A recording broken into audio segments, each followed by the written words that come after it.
প্রশাসনিক কোনো জেলা নয়। ইতিহাস এবং সংস্কৃতির আলোকে আমাদেরকে সিলেটকে দেখতে হবে। যুগ যুগ ধরে এই সিলেট বাংলাদেশের ইতিহাসকে ধারণ করে আছে। ব্রিটিশ বিরোধী সিলেট ছিল অগ্রগামী। এই বাংলাদেশের পূর্বাঞ্চলে সিলেট ছিল অন্যতম কেন্দ্রভূমি। আমরা জানি 1947 সালে দেশ বিভাজনের সময় মাওলানা ভাসানীর প্রচারণায় এই সিলেট অঞ্চলের মানুষ পূর্ববঙ্গের সাথে থাকার জন্য রায় দিয়েছিল, কিন্তু আমরা আমাদের পূর্ণ সিলেট পাইনি। করিমগঞ্জকে কেটে নেওয়া হয়েছিল, আসামের সাথে আমাদের সিলেটের বহু অংশকে জুড়ে দেওয়া হয়েছিল।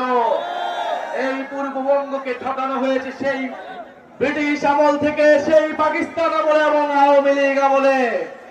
এই সিলেট অঞ্চলের মানুষকে, এই সিলেট অঞ্চলের গ্যাস, খনিজ, পাথর সব সম্পদ থেকে বারবার বঞ্চিত করা হয়েছে।